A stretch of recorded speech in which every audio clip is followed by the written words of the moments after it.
The night she called me a failure. The champagne glass slipped from my fingers the moment my wife said it. "You're a failure, Ethan." The room went silent. 300 guests stood beneath crystal chandeliers at the annual Blackwell Industries gala, staring at the man everyone had just watched being humiliated by the woman he had married 6 years earlier. My wife, Victoria Blackwell, was the CEO of one of America's fastest-growing technology companies, and I was supposedly the husband who had done nothing with his life. Victoria slowly raised her glass. "To success," she said. Everyone applauded. I didn't. She looked directly at me. "Some people are born to build empires." Her eyes hardened. "Others are born to stand beside them." A few guests exchanged uncomfortable glances. My jaw tightened. "Victoria," I whispered. "Not here." She laughed. "Why not here?" "Because this is our private business." "No," she said. "It stopped being private when you started embarrassing me in front of my board." My stomach dropped. "What are you talking about?"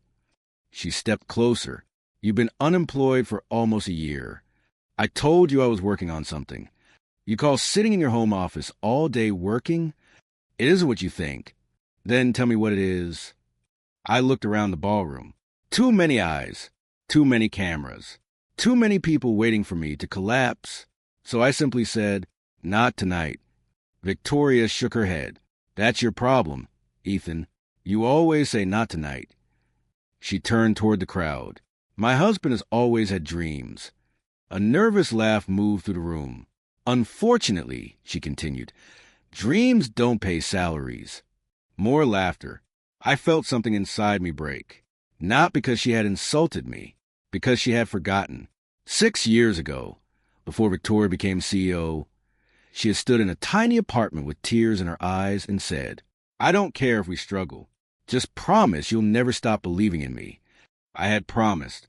I had kept that promise. She hadn't. Victoria leaned closer. "Maybe it's time you accepted that you're not capable of becoming anything." I looked into her eyes. "You really believe that?" "Yes." The answer came instantly. No hesitation. That hurt more than the insult. I nodded. "Okay." She frowned. "Okay." "Yes." I placed my untouched champagne glass on the table. "I understand." Then I walked away. Behind me, I heard Victoria whisper to one of her directors, "He'll come back tomorrow. He always does." She was wrong, because when I returned home that night, I didn't sleep. I walked into the study, locked the door, opened a hidden compartment beneath my desk, and pulled out a black folder. Inside was a single document. At the top was a logo of a company Victoria had spent the last 3 years trying to destroy, Northstar Dynamics, her biggest competitor. I stared at the ownership certificate.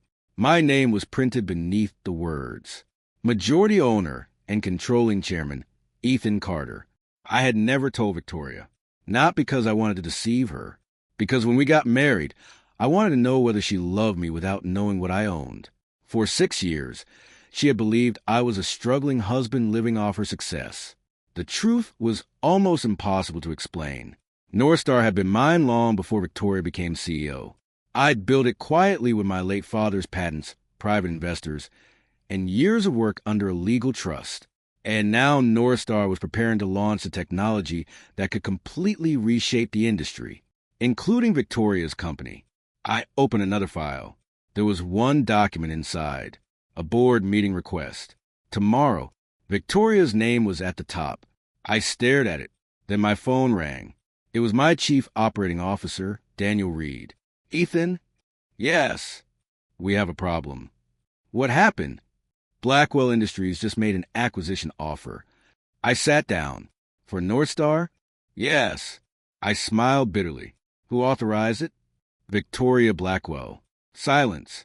Daniel continued. "She doesn't know you're the owner." I looked at the photograph of Victoria on my desk. The woman I had loved. The woman who had just called me a failure.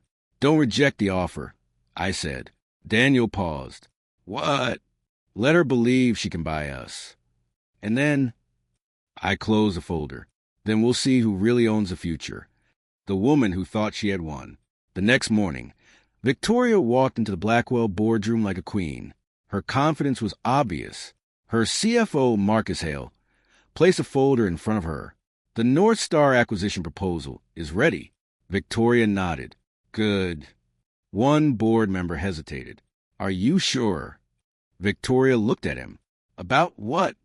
Northstar is private. Their ownership structure is unusually complicated. I've studied it. You're confident? Victoria smiled. Northstar's been struggling to scale. We have the capital, distribution network, and market reach. Marcus nodded. She'll be absorbed within 18 months. Victoria leaned back. Then we'll finally eliminate our biggest threat. Across town, I sat in Northstar's private headquarters. Daniel stood beside the conference table. They're coming. Let them. You realize Victoria believes she is buying the company? I know. Daniel looked confused. Why would you allow that? Because I want to know how far she'll go. He lowered his voice. Ethan, this isn't just business anymore. I know. It's your marriage. I looked through the glass wall at the city. It was... That afternoon, Victoria came home. She tossed her handbag onto the couch. You're here. I live here. You know what I mean. I looked up from my laptop. How did the meeting go? Perfect. Congratulations. She smiled. We're acquiring Northstar. I pretended to be surprised. Really? Yes. That sounds expensive. She laughed. That's your concern? No. What is? Nothing. She sat across from me. Ethan, I'm trying to help you. With what? Your life. I closed my laptop. You've been trying to fix my life for years. Because you refuse to fix it yourself. I stared at her. Do you actually believe I'm doing nothing? Yes. Even after everything I've told you, you've told me you're building something. I am. She sighed. Ethan, I'm tired of hearing that. I said nothing. She softened slightly. Come work for Blackwell. I almost laughed. Doing what? Strategy. For you? For the company. Would you trust me? She hesitated. That hesitation answered everything. No, I said. Victoria looked hurt. Why are you making this difficult? Because you don't want a husband. She frowned. You want an employee. That isn't fair, isn't it? She stood. You know what? Maybe we should stop pretending this marriage is working. The room became cold. I looked at her. Are you asking for a divorce? She didn't answer. Instead, she walked upstairs. The next morning, I found divorce papers on the kitchen table. No note, no explanation, just papers. I stared at them for almost a minute. Then my phone buzzed. Daniel. Ethan, we received Blackwell's formal acquisition offer. How much? $480 million. I smiled. Accept it. Daniel froze. Are you serious? Yes. But once they sign, I know. And Victoria will discover the ownership structure. Not yet. Daniel lowered his voice. What are you planning? I looked down at the divorce papers. I want her to make one final decision. What decision? Whether she wants to destroy the man she thinks I am. I folded the papers. Or understand the man I actually became. That evening, Victoria walked into my study. I need you to sign. She placed the divorce agreement on my desk. I picked up the pen. She looked surprised. You're not going to fight? No. Why? Because if this is what you want, I'll give it to you. Her expression changed. For a moment, she looked almost disappointed. You really don't have anything to say? I signed. Then I pushed the papers toward her. Victoria stared at my signature. That's it. No. I stood. That's the end. She whispered, You'll regret this. I looked at her. I don't think I will. She walked away. Neither of us noticed the envelope that had fallen from her handbag. It landed beside my desk. I picked it up. Inside was a report from Blackwell's legal department. At the bottom was one sentence. There is evidence that Ethan Carter may have a concealed financial connection to Northstar Dynamics. I stopped breathing. Victoria had started investigating me, and she was already getting dangerously close to the truth. The fall. 3 weeks later, our divorce became official. Victoria didn't cry. Neither did I. We stood outside the courthouse. She looked at me. Are you really leaving without asking me to reconsider? I smiled faintly. You already decided. You could fight. I don't want to. She looked confused. Why? Because love isn't supposed to be a courtroom. For the first time, she looked away. Then she whispered, You're always too passive. No. I corrected her. I was patient. She looked back. What's the difference? Patience ends when you realize you're waiting for someone who isn't coming back. I walked away. For the first time in 6 years, I didn't look over my shoulder. But the real battle was just beginning. Blackwell completed its acquisition of Northstar's operating assets. Victoria held a press conference. We are proud to eliminate one of the largest competitive threats in our market. Reporters applauded. A journalist asked, What happens to Northstar's leadership? Victoria smiled. They'll transition under Blackwell management. Another reporter asked, Do you believe this strengthens Blackwell's position? Absolutely. She was certain. Until the next morning. The Northstar board announced that the acquired operating company represented only one division. The parent corporation remained independently controlled. Blackwell had purchased the shell, not the heart. Victoria stared at the press release. What? Marcus rushed into her office. We misunderstood the structure. How? The parent company was held through a private trust. Whose trust? Marcus hesitated. We're still investigating. Victoria slammed the document onto her desk. Find out. Meanwhile, Northstar's real headquarters was preparing for launch. Daniel entered my office. The new platform is ready. How long? 2 weeks. And Blackwell? They don't know. Good. Daniel sat down. Ethan, there's something else. What? Victoria's investigation. I looked up. She hired a private forensic firm. How close? Very. I sighed. Then she'll know soon. Daniel hesitated. Are you sure you won't continue? I looked at him. What would you have me do? Walk away? I shook my head. I already walked away from a marriage. That's not what I mean. I know. He looked at me. You still love her? I didn't answer. Because that was the truth I hated most. I had removed her from my life, but I hadn't removed her from my heart. Then came the betrayal I never expected. My younger brother, Ryan, called. Ethan, we need to talk. About what? Victoria contacted me. My expression hardened. What did she want? She offered me a position. With Blackwell? Yes. And? Ryan hesitated. I accepted. Silence. I closed my eyes. Why? Because I'm tired of living in your shadow. You were never my shadow. You always say that. Ryan, she offered me a real career. I spoke quietly. Did she tell you why? No. She wants information about me. Silence. Ryan finally admitted. She asked whether you had any connection to Northstar. I leaned back. What did you tell her? Nothing. Ryan. I didn't tell her anything. I believed him. Until that evening. A breaking news alert appeared on my phone. Blackwell Industries files legal motion against Northstar's ownership structure. Beneath it was a quote from an unnamed source. Ethan Carter has been secretly manipulating the market through Northstar Dynamics. My blood ran cold. Someone had leaked private documents. Documents only 3 people had access to. Me, Daniel, and Ryan. I called Ryan. No answer.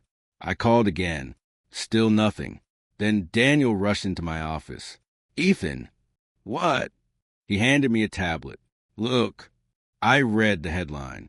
Blackwell accuses mystery owner of fraudulent market manipulation. My name wasn't public yet, but it was coming. Daniel looked worried. What do we do? I stared at the screen. Nothing.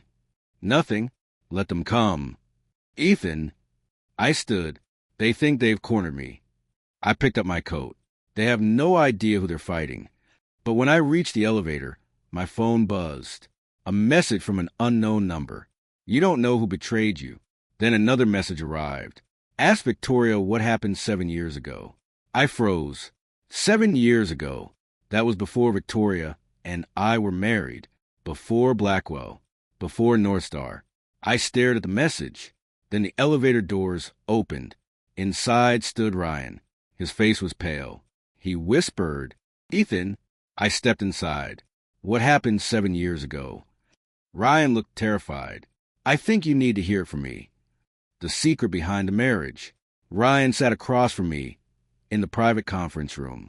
He couldn't look me in the eyes. "7 years ago," he said, "Victoria wasn't supposed to meet you." I frowned. "What are you talking about?" "She was supposed to meet Dad." My heart stopped. "Why?" Ryan swallowed. "Because she needed funding." I stared at him. "Funding for Blackwell?" "Yes." "Why didn't she tell me?" "Because Dad refused." I remembered that night. My father had been alive then. Victoria and I had just started dating. She had been struggling to keep her small software company alive. I had wanted to help her. My father had warned me, "She doesn't love you yet, Ethan." I had been furious. "You don't know her."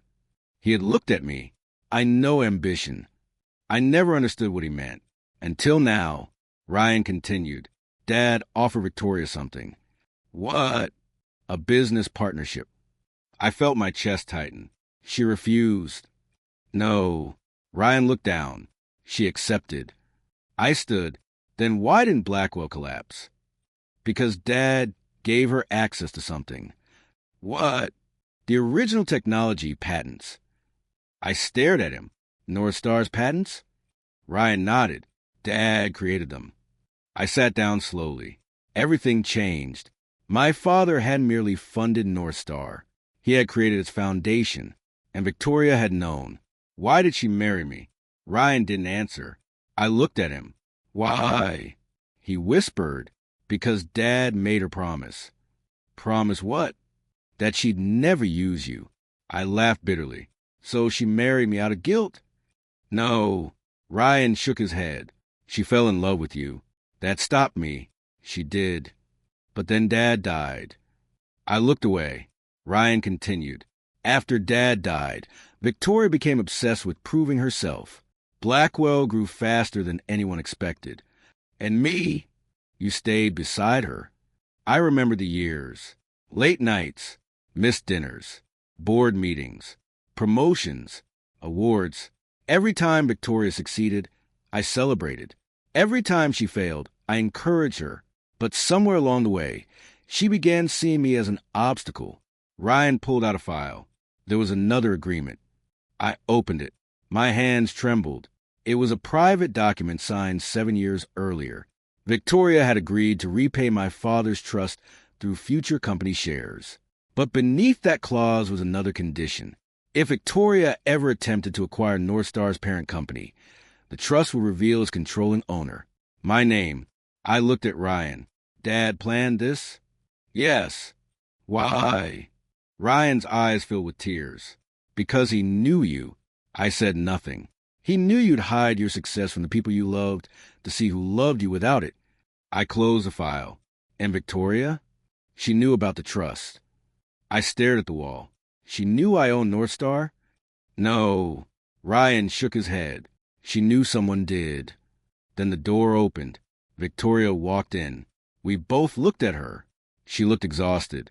No makeup, no confidence, no CEO mask, just Victoria. She stared at me. "Is it true?" I said nothing. She stepped closer. "Ethan, which part?" "That you own Northstar." Silence. I nodded. "Yes." Her eyes filled with tears. She whispered, "Why didn't you tell me?" I gave a tired smile. "I wanted to know whether you'd love me if I had nothing." "I did." "Then why did you call me a failure?" She broke down. "Because I was scared." "Of me?" "Of losing everything." "You already had everything." "No." She wiped her eyes. "You don't understand." "Then explain." She looked at me. "I spent my entire life believing I had to become powerful before someone could take everything away from me." Her voice cracked. "When Blackwell started growing, I became afraid." "Afraid of what?" "That you'd outgrow me." I stared at her. You thought I was competing with you? I thought everyone was. She sat down. I saw your calmness as weakness. I shook my head. And my patience? As indifference. She looked at me. When you signed those divorce papers, I thought you'd finally prove I was right. How? That you never cared enough to fight. I smiled sadly. I didn't fight because I respected your decision. She started crying. I was wrong. Yes. The word hung between us. She looked at the documents. Are you going to destroy Blackwell? No. Why? Because I don't need to destroy you to prove I'm stronger. She stared at me. Then what are you going to do? I stood. Give the market the truth. Her face went pale. What truth? I looked at Daniel. He entered carrying a folder. Inside was Northstar's final acquisition announcement. But there was one more document. The patent transfer agreement. The technology Blackwell had secretly built its newest product around had originally belonged to my father. And legally, it belonged to Northstar. Victoria stared at it. If you release this, Blackwell loses its flagship product, and thousands of employees suffer. I nodded. That is why I'm giving you 72 hours. She looked confused. For what? To make things right. How? Return the technology. Ethan, and publicly admit what happened. She whispered, You'd give me a chance? I looked at her. I gave you 6 years. Then I walked away.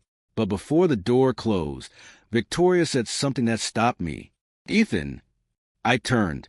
She held the final document. There's something else. What? She looked terrified. Your father didn't create Northstar just to compete with Blackwell. She swallowed. He created it because he knew someone inside Blackwell was stealing from both companies. My blood ran cold. Who? Victoria looked toward the door. Marcus Hale. The comeback and the truth. The Blackwell board meeting began at 9 in the morning. Marcus Hale sat confidently at the head of the table. Victoria entered last.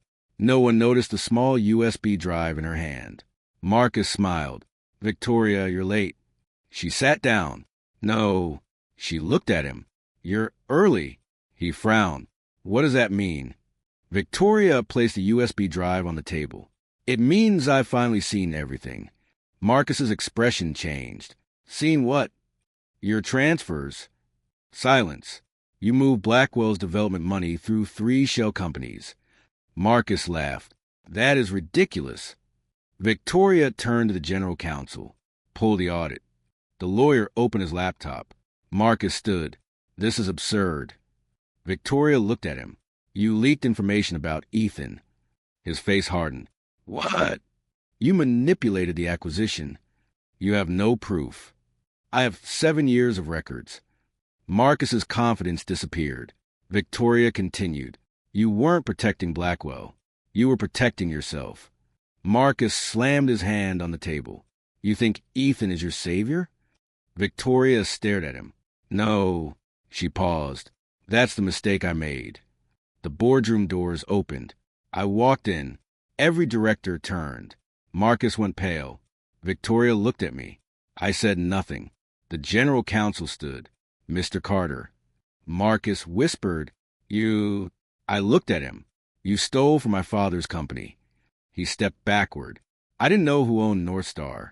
You knew enough. Daniel entered behind me with federal investigators and independent auditors. Marcus looked at Victoria. You're betraying me? No. She shook her head. I'm correcting my mistake. Marcus was removed from the boardroom. The room remained silent.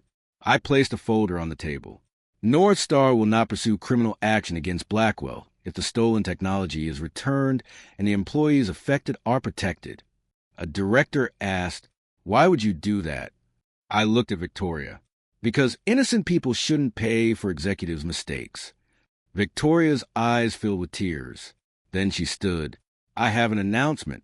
She faced the cameras waiting outside. I lied.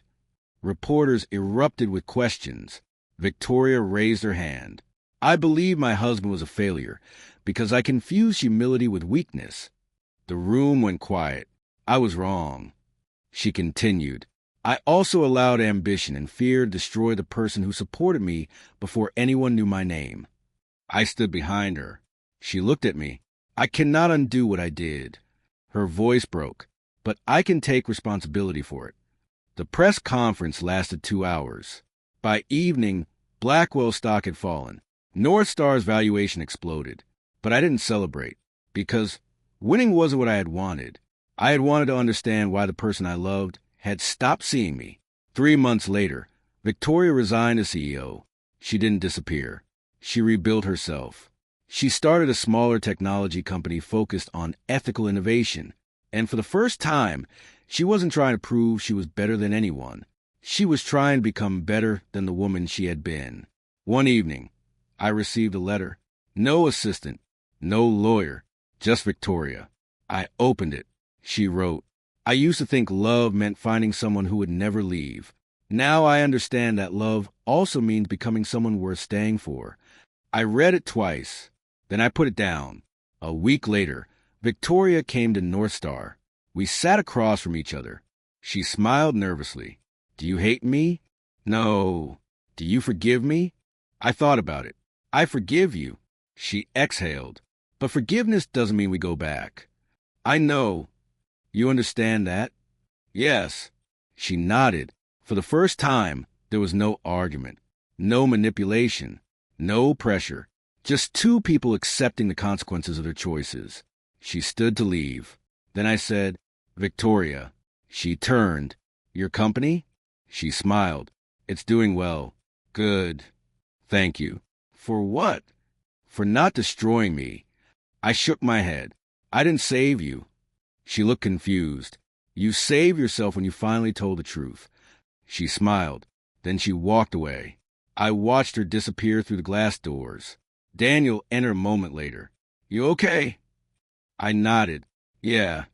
"You still love her?" I looked toward the city. Some people remain important even after they stop belonging in your life. Daniel smiled. "And Northstar?" I looked at the skyline. "We keep building." He laughed. 6 months ago she called you a failure." I smiled. "I remember. And now?" I looked at the Northstar logo glowing across the building. "Now I don't need anyone to call me successful." I paused, because I finally learned the difference between proving your worth and knowing it. Years later, people would remember the scandal. They would remember the CEO who underestimated her husband. They would remember the secret billionaire behind Northstar. They would remember the acquisition that changed an entire industry. But I remembered something else. A quiet apartment, a young woman with tears in her eyes, and a promise. I don't care if we struggle. Maybe she had meant it then. Maybe I had meant it too.